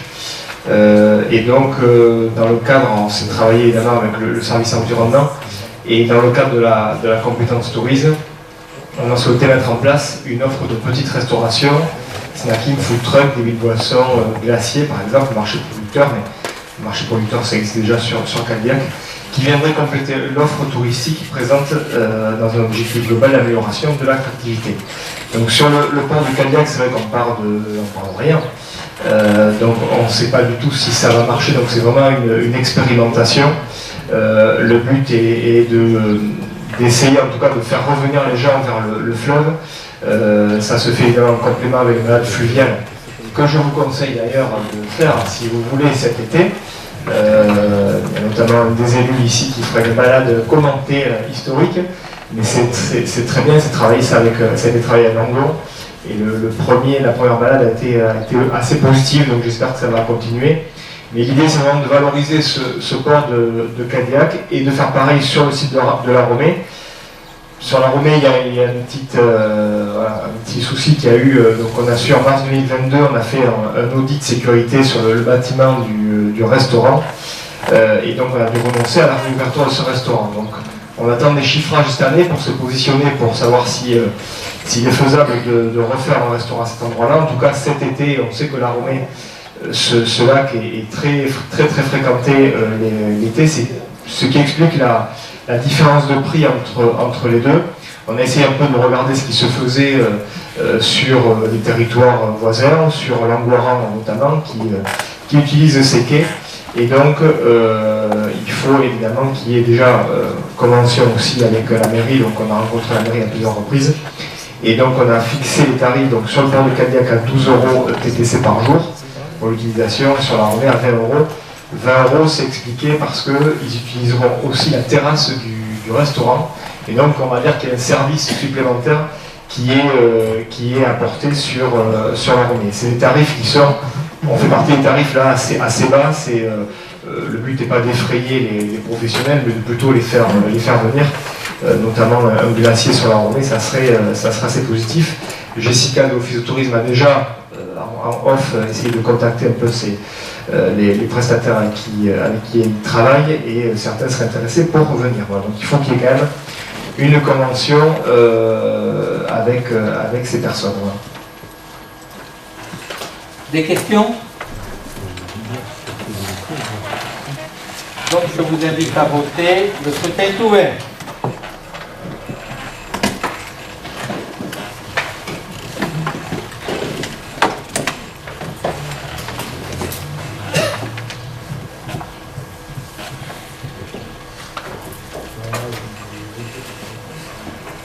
Pascal, voilà.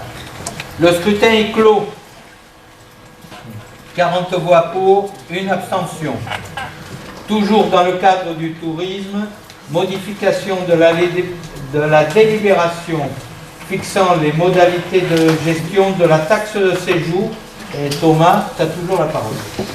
Merci. Donc, du coup, il faut voter, c'est comme toute taxe, il faut, enfin pas toute taxe, mais beaucoup, il faut que ce soit passé avant le 1er juillet, donc pour une mise en application, au 1er janvier de l'année N+1. Donc, on a envoyé effectivement aux membres de la commission de tourisme, et on essaie toujours de s'adapter à ce qui se fait aussi sur les autres territoires.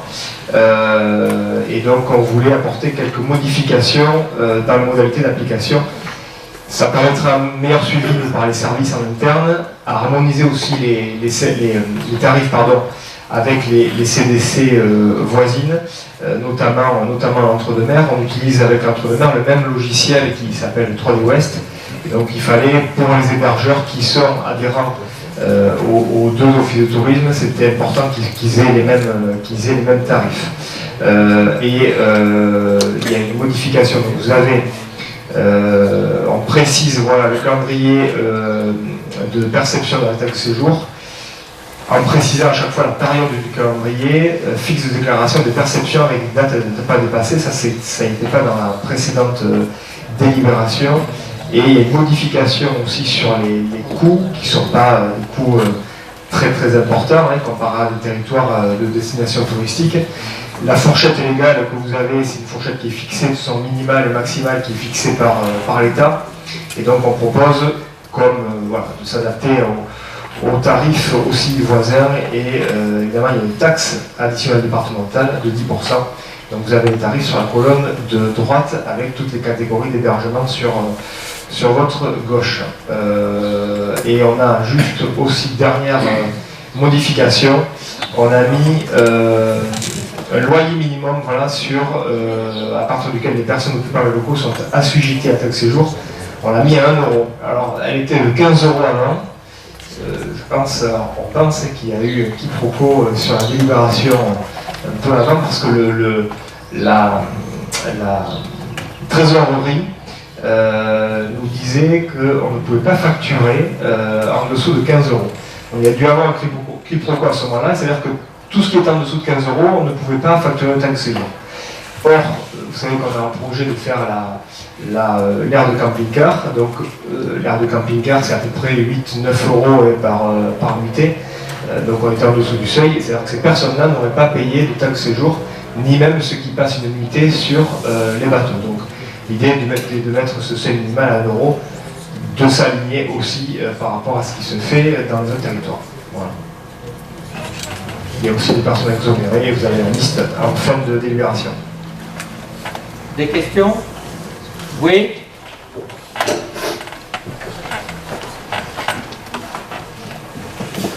C'est une question un peu incidente par rapport au thème d'aujourd'hui, concernant la façon dont on s'assure que l'ensemble des redevables sont identifiés et payent bien cette taxe. Comment s'en assure-t-on au niveau de quelle est la procédure interne? On a en interne une chargée de mission qui effectivement surveille que ce soit bien payé. Beaucoup de taxes de séjour maintenant, à peu près les 70% avec les plateformes, Airbnb, Booking, etc. Là, ça se fait automatiquement. Donc on sait que ça marche bien. Il y a un gros travail qui est mené actuellement avec toutes les personnes qui passent par du Bon Coin, par exemple, ou qui passent par le bouche à oreille. Et là, c'est un gros travail qui est mené entre Office de tourisme et CDC, entre l'animation d'un côté de l'Office et la CDC. Pour être très clair, à l'heure actuelle, ces personnes-là, certaines passent entre les mailles, c'est certain. Donc, je ne dirais pas qu'il y en a énormément, mais quelques-unes, parce qu'on n'a pas derrière un logiciel qui est parfait pour suivre, si tu veux, le coût, le paiement. Les communes, il faut qu'on sache exactement aussi, donc il y a un gros travail qui a été mené bientôt auprès des communes pour savoir qui est référencé, parce qu'il y en a qui passent à la fois, mais c'est sûr. Voilà.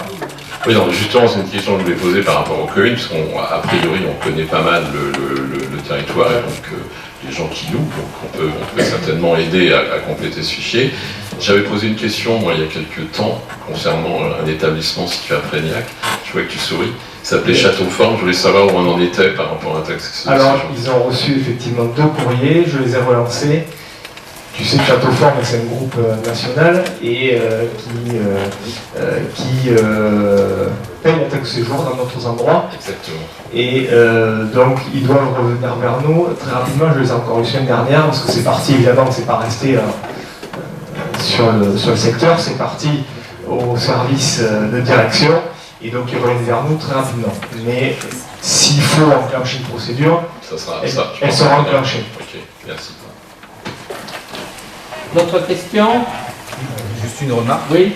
Sur le tableau, hôtel de tourisme 3 étoiles, résidence de tourisme 3 étoiles, c'est 1 € le tarif adopté, mais il n'y a pas, ça ferait 1,10 €, oui. Je pense. Oui, il manque la taxe. Oui, il manque la taxe départementale. Oui. Les autres, ça a l'air d'aller, mais je pense que...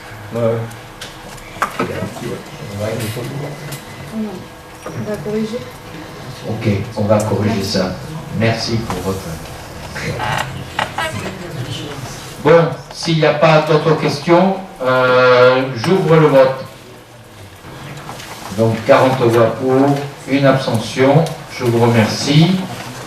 Nous passons à la délibération suivante qui concerne les ressources humaines. Et la première délibération concernant les ressources humaines concerne l'autorisation de recours à un service civique d'adhésion à l'association Cap Solidaire dans ce cadre et de signature d'une convention de mise à disposition d'un volontaire. Et nous avons particulièrement fléché cette possibilité de faire appel à un service civique sur les consignes de tri, sur l'animation et l'extension des consignes de tri actuellement. Il est proposé. Voilà. Est-ce qu'il y a des questions concernant ce sujet? Donc, je vous propose de voter. Le vote est ouvert. 40 voix pour, 1 abstention. Merci. La délibération suivante concerne la création de 5 postes dans le cadre des contrats parcours emploi, compétences PEC, dans les accueils de loisirs. Vous savez que ça fait plusieurs années qu'on a quelques difficultés pour recruter dans le domaine de l'animation. Donc la collectivité a répondu à l'offre de nos différents partenaires, entre autres la mission locale et le pôle emploi, concernant le parcours emploi compétences, en créant lors du conseil communautaire du 20 octobre 2021. Nous souhaitons créer 5 emplois supplémentaires dans le cadre de ce parcours emploi compétences. Alors les contrats, ils durent entre 6 et 12 mois et peuvent être renouvelés sans dépasser 24 mois. Ils ont une quotité entre 20 et 32 heures hebdomadaires et ils sont rémunérés au SMIC. Est-ce qu'il y a des questions? Non? Donc le scrutin est ouvert. Voilà, le scrutin est clos. 40 voix pour, 1 abstention. Et nous passons à la délibération suivante qui concerne la modification de l'organigramme des services. Il est nécessaire de modifier l'organigramme des services afin de prendre en compte les différents mouvements de personnel. La direction du développement économique fusionne avec la direction de l'aménagement et du développement durable pour devenir la direction du développement du territoire.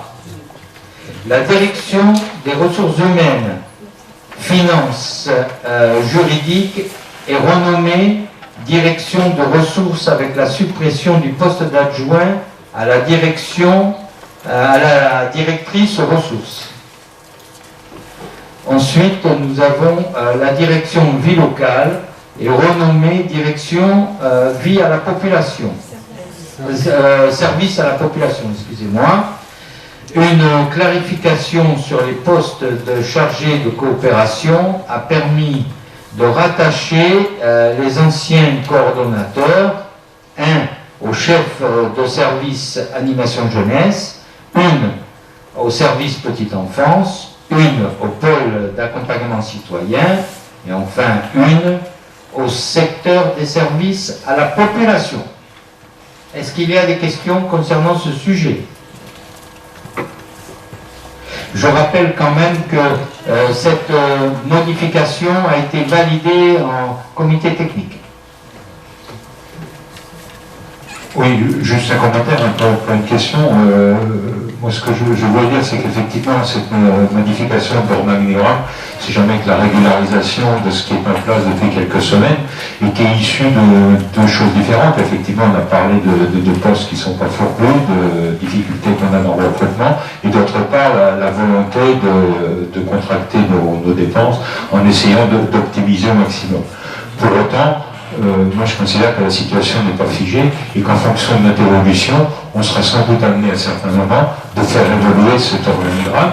Il y a une commission économique qui va se réunir le 27, vous avez reçu la convocation, qui va réfléchir sur des orientations qu'on prendra ou qu'on ne prendra pas. Donc ça aura forcément des incidences sur l'organisation qu'on devra prendre. Il faudra sans doute imaginer aussi dans les semaines ou les années qui viennent peut-être la prise de compétences sur les syndicats des eaux.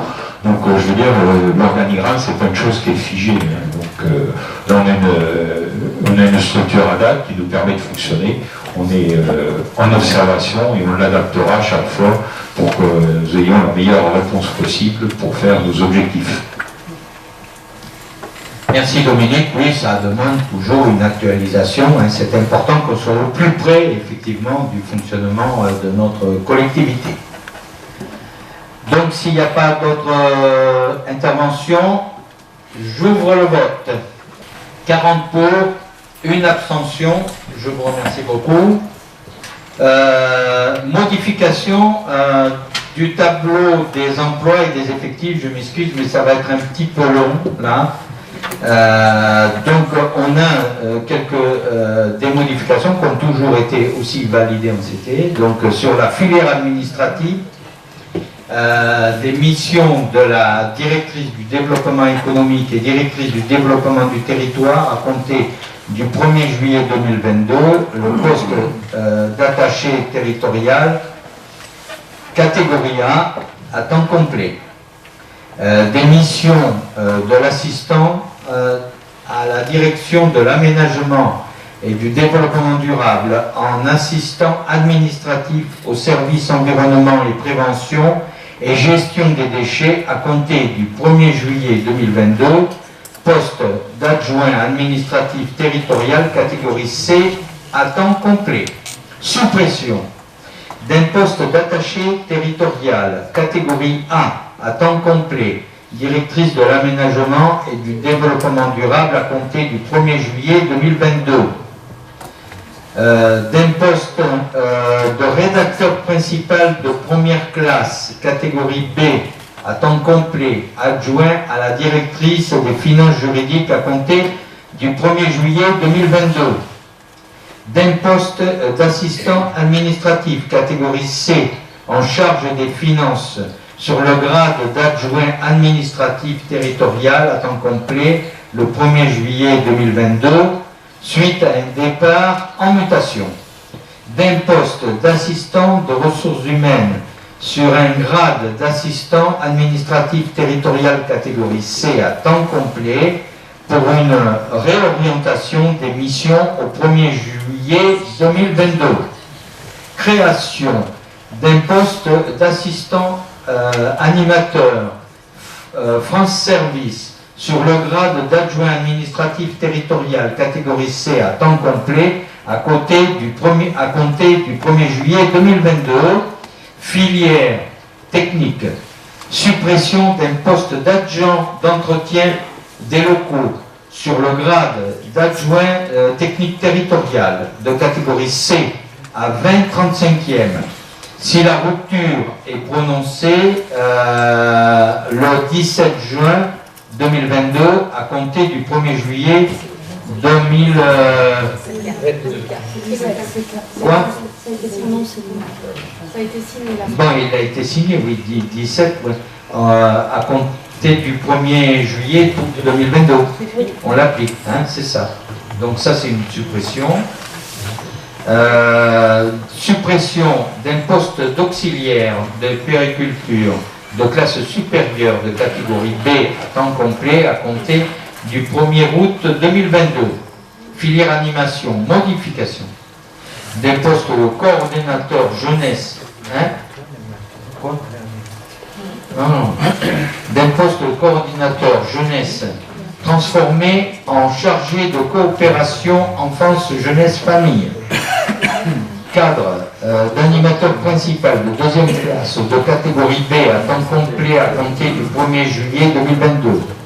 Du poste de coordinateur périscolaire éducatif transformé en chargé de coopération, animation, jeunesse, grade d'animateur principal de première classe de catégorie B à temps complet à compter du 1er juillet 2022.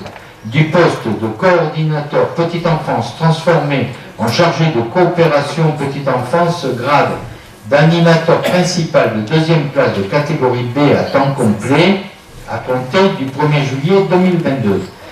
Du poste d'assistant familial transformé en chargé de coopération vie locale, grade d'adjoint d'animation principale de deuxième classe catégorie C à temps complet à compter du 1er juillet 2022. Suppression du poste d'animateur territorial de catégorie B à temps complet chargé du CISPD à compter du 1er juillet 2022, d'un poste d'animateur principal de deuxième classe de catégorie B à temps complet, chef de service jeunesse à compter du 1er juillet 2022, compte tenu des périodes d'ouverture des structures, du taux d'encadrement et de la fréquentation des dernières années avant la crise sanitaire, il est nécessaire de procéder à des ajustements de postes dans les accueils de loisirs pour stabiliser les équipes d'animateurs en accueil référent.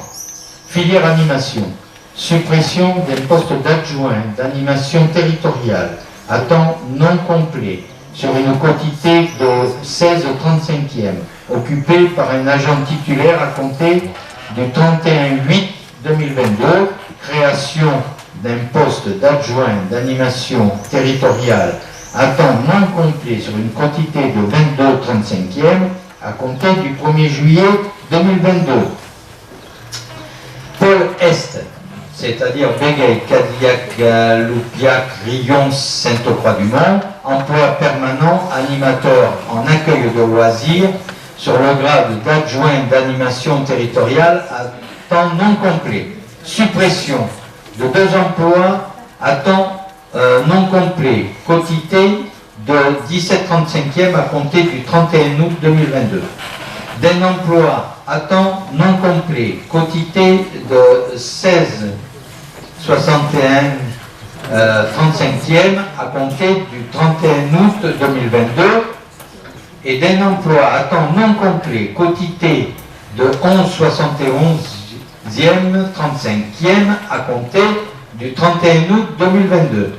Création de 2 emplois à temps non complet, quotité 22/35e à compter du 1er juillet 2022, d'un emploi à temps non complet pour une quotité de 17/35e à compter du 1er juillet 2022.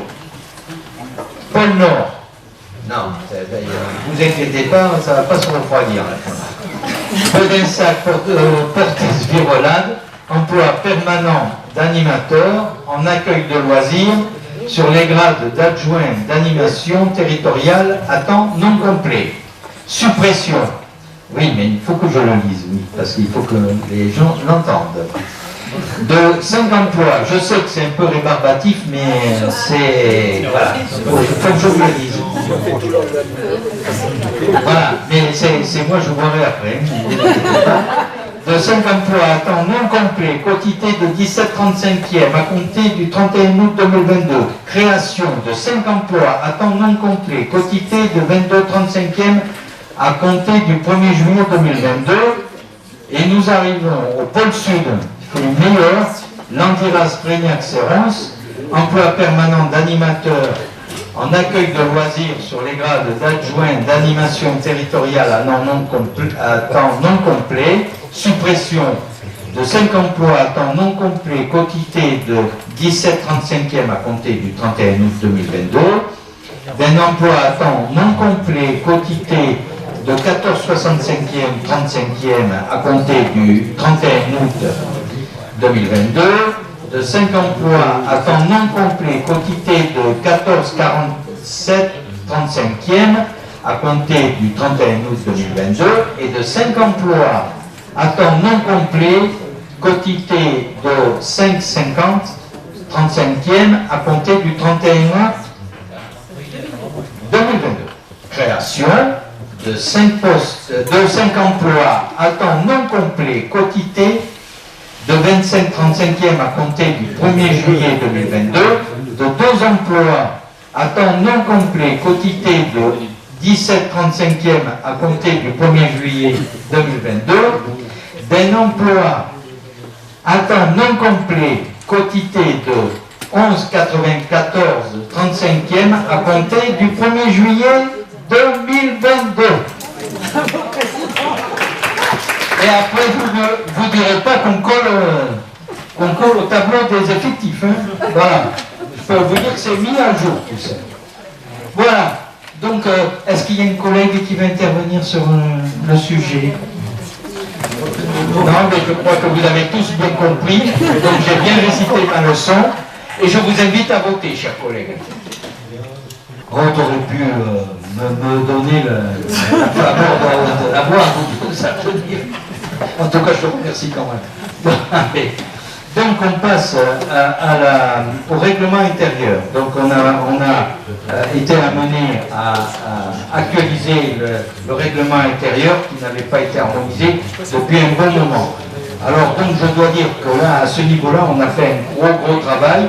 Et notamment, je remercie tous les agents des ressources humaines pour ce gros travail d'actualisation. Plusieurs groupes de travail ont été constitués afin d'échanger, de co-construire ce jeu de règlement. Il était nécessaire de créer ce règlement intérieur qui est indispensable afin d'informer au mieux les agents sur leurs obligations, leurs responsabilités et sur les consignes de sécurité à respecter.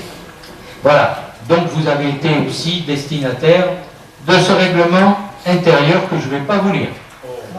Voilà, c'est un peu dommage, je sais. Voilà, je vous invite à voter. Ah non, attendez, est-ce qu'il y a une question là d'abord? Oui, allez. J'allais un peu trop vite. Je l'ai pas lu, hein, comme je pense que tout le monde ici. Je l'ai parcouru et j'ai cru comprendre qu'il y avait pour la journée de solidarité des minutes rajoutées, alors toutes les semaines, toutes les heures, voilà. Tous les jours, je sais que j'ai pas compris, enfin j'ai pas suivi. En revanche, ce qui m'embête là-dedans, c'est que c'est une journée de solidarité, une journée. Et aussi bien on peut cumuler du temps pour faire quelque chose, un service pour un pont, enfin 15 juillet, j'entends, hein. Mais je trouve qu'en tant que collectivité, nous devrions montrer l'exemple, et il n'y a pas que nous, hein, l'éducation nationale fait pareil, la SNCF fait pareil. C'est une question beaucoup plus générale que pour notre collectivité, mais j'estime important que nous montrions l'exemple et que cette journée de solidarité reste une journée. Voilà. Sinon, ça galvaude complètement, ça s'adresse à des personnes dans le besoin, des personnes âgées, etc. Et je pense que c'est important que ça reste une journée. Alors, ce qui supposerait, Pascal, que tu supposes que la restitution des minutes tout le long de l'année n'a pas été... c'est pas ce que j'ai dit. Mais, oui, mais... Non, c'est pas ce que j'ai dit. Ce que j'ai dit, c'est que a été instituée une journée de solidarité, pas un cumul de minutes pour faire une journée. Mais l'État est en accord avec les syndicats, on dit qu'il y avait plusieurs modes d'aménagement. Tu n'as pas compris ma remarque. Oui, si, je n'attaque pas le fonctionnement en propre. Ouais. ce que je comprends pas et ce que je trouve un peu dommage, c'est qu'on est passé d'une journée de solidarité, c'est-à-dire que nous donnons une journée complète et pas un cumul de minutes. C'est tout. Mais ce qui est important, c'est l'argent que je récupère. Non, ce qui est important, justement, ce qui est important, c'est le symbole. Ah, mais le symbole, moi, je m'interdirais de dire que les agents n'ont pas restitué les minutes. C'est pas du tout ce que j'ai dit. Ah ben si, c'est ce que tu dis. Non, c'est pas du tout ce que je dis. Je dis pas que le compte est mal fait, qu'il y en a qui grugent, c'est pas du tout ce que je dis. Ce que je dis, c'est que le symbole, c'est donner une journée de solidarité et pas un cumul de minutes. C'est tout. Ça n'a rien à voir, enfin... on ne parle pas de la même chose en fin de compte. Ça fait, si, mais ça fait beaucoup d'années que c'est comme ça et beaucoup de collectivités ont adopté ce mode de restitution de la journée de solidarité. Et beaucoup d'entreprises d'État et beaucoup l'éducation nationale, enfin beaucoup, ou la SNCF, mais par exemple, mais quoi qu'il en soit, c'est juste une remarque d'ordre général. Ça n'a rien à voir avec la qualité du travail qui est fourni pendant ces X minutes, ça n'a rien à voir avec le contrôle des minutes, ça n'a rien à voir avec la remise en question de la gestion, hein. C'est juste une remarque d'ordre général. Pour moi, c'était le fait que ce soit une journée, ça me paraît important, parce que c'est le symbole de la journée de données, voilà, tout simplement. Ouais, ça voudrait dire que les gens, il faudrait qu'ils reviennent le lundi de Pentecôte. Voilà. Ou qu'on leur enlève une journée. Hein? Ou qu'on leur enlève une journée. Voilà. C'était dans le cadre des négociations, c'était un accord qu'on avait pris. Bon, mais j'entends bien. On ne parle pas la même chose en fait, c'est ça le problème. Si. C'est pas la même chose de faire 6 minutes ou de venir une journée. Exactement. Oui. C'est sur l'interprétation. Là-dessus, je suis d'accord. Ok, est-ce qu'il y a d'autres interventions? Oui. C'est pas vrai, chaque établissement. Je ne veux pas répéter ce qu'a dit Pascal, que je souscris complètement. Je me demandais simplement si j'avais raté une commission RH au cours de laquelle un règlement intérieur aurait pu être présenté. En mars, tout à fait. Oui. Pardon, je l'ai raté? En mars.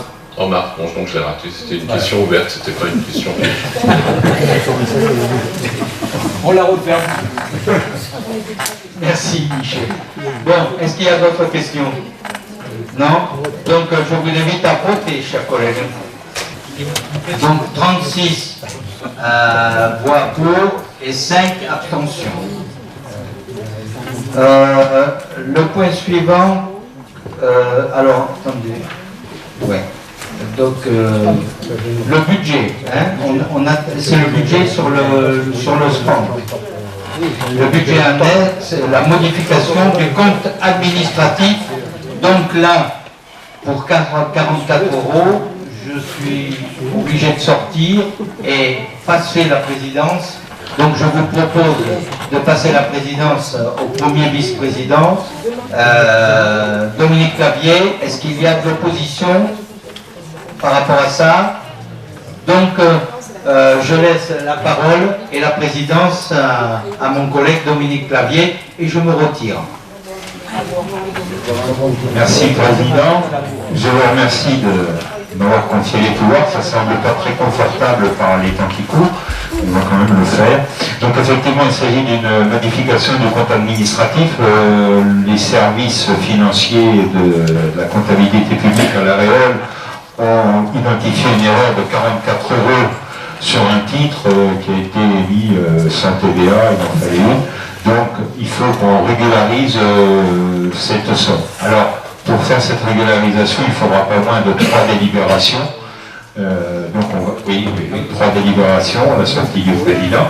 Donc dans la première, sans rentrer dans le détail, on acte globalement, effectivement, on rectifie le compte administratif de 44 €. Bon, est-ce qu'il y a des questions? Sinon je vous propose de passer au vote.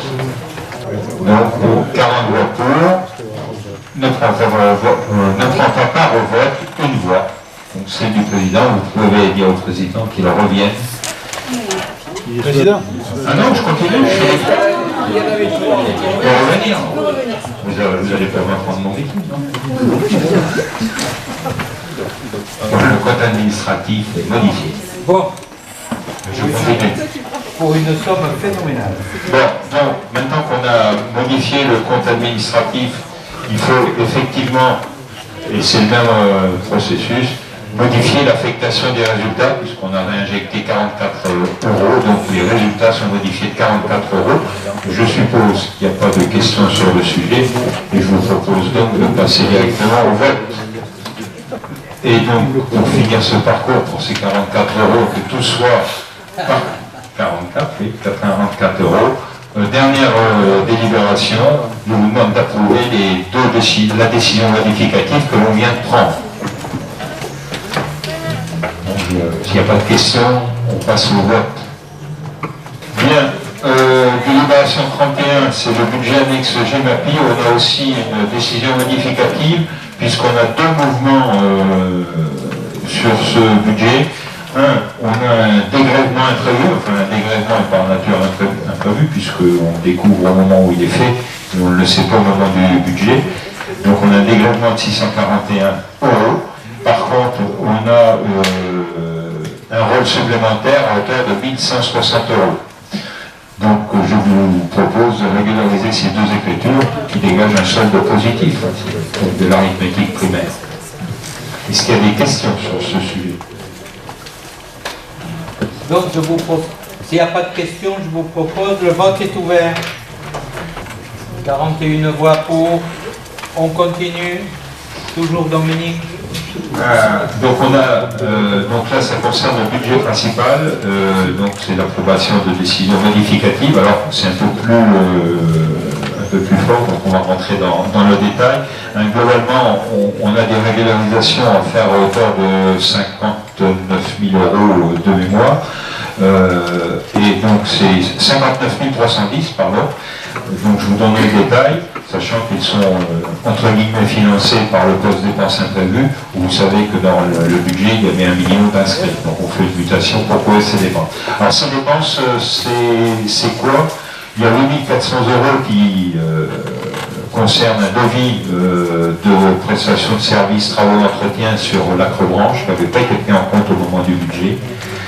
Il y a 3 000 euros qui concernent une prestation de billetterie pour le festival Voyez-vous, puisqu'initialement on pensait pouvoir gérer cette billetterie en interne, et pour une raison d'absence d'un agent, on est obligé de la sous-traiter à l'extérieur, donc on a une dépense de 3 000 euros. Là, c'est des changements d'imputation de cotisation à l'AMG pour 2220 et au CAE pour 500 euros, mais celles-là, c'est des changements de compte, donc elles sont neutres, puisqu'on les retrouve en bas. Ensuite, on a effectivement ce qui concerne des nettoyages des locaux, puisque nous n'aurons plus au terme de cet exercice d'agents en propre qui feront les locaux en prestation de nettoyage. Tout sera sous-traité. Donc là, on est en train de basculer. Donc on a des compléments à faire sur la société qui sous-traite notre prestation. Nous avons également, et ça c'était pas prévu au budget, une indemnité de rupture conventionnelle avec un agent à hauteur de 6 150 euros. Donc voilà, il y a également une facture de 1 400 euros pour un solde de facture pour des travaux à la villa Rosa. Voilà l'ensemble des mouvements qu'on a régularisés dans le cadre du budget. Est-ce qu'il y a des questions? S'il n'y en a pas, je vous propose de passer au vote. On vote. Le scrutin est ouvert.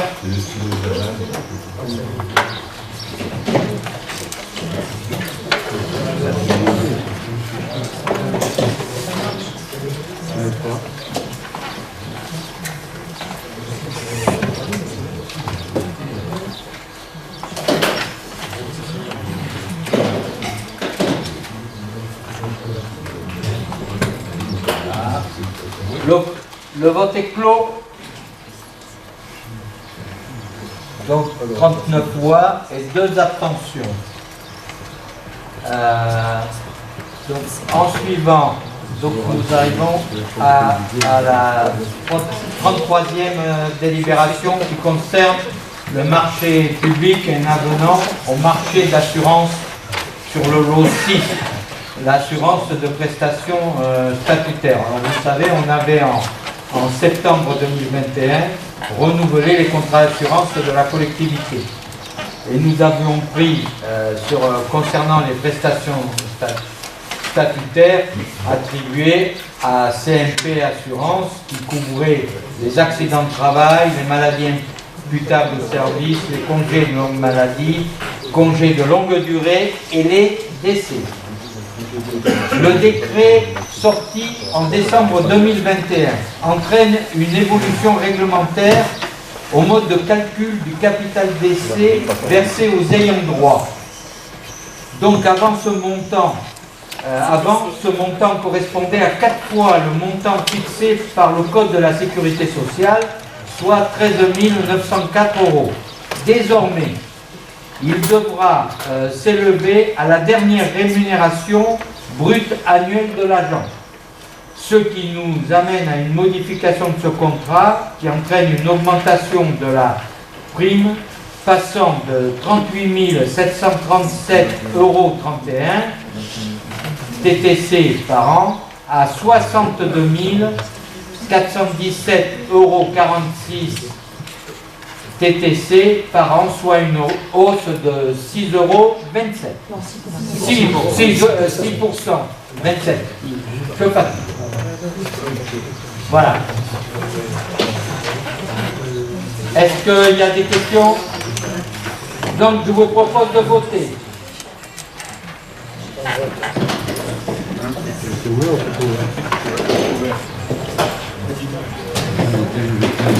Il a trop chauffé.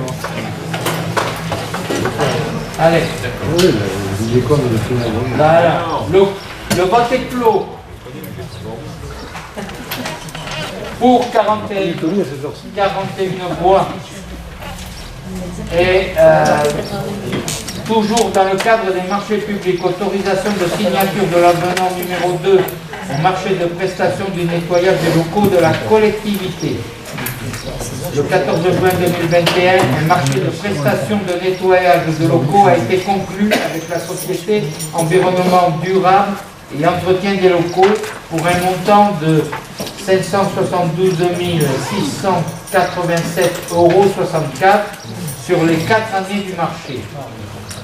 En janvier 2022, un premier avenant a été signé afin d'ajuster les superficies et la fréquence de nettoyage de certains sites. Cela avait représenté une augmentation de 6 463,85 € par an. Un deuxième avenant est nécessaire pour tenir compte du départ d'un agent d'entretien de la CDC et de la fin de la mise à disposition d'un agent par la commune de Virolade pour les accueils de loisirs. Ceci représente un surcoût de 20 672 € hors taxe par an, soit un nouveau montant de 681 231,04 € hors taxe. Et pour vous rassurer, c'est que le départ de cet agent et le fait qu'on va plus rémunérer l'agent qui était mis à disposition, nous allons récupérer même, je crois qu'on a même déjà récupéré. Donc on n'est pas en moins. Est-ce que quelqu'un souhaite intervenir sur ce sujet? Oui. Très rapidement, simplement, je profite de l'opportunité pour dire autant j'ai formulé une demande de travailler collectivement. Autant je veux remercier Madame la directrice d'être intervenue rapidement par rapport à des locaux qui n'avaient pas été fermés à plusieurs reprises par le prestataire. Merci. Merci bien.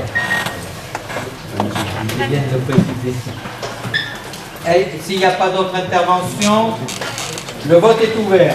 Je vous remercie. Donc on a fini les délibérations et on passe sur le point suivant qui est l'approbation du PV du Conseil communautaire du 18 mai 2022. Est-ce que quelqu'un a une remarque à faire, une observation.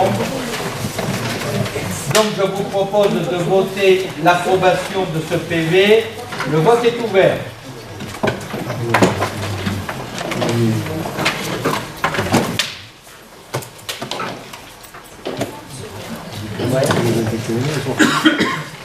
Très bien.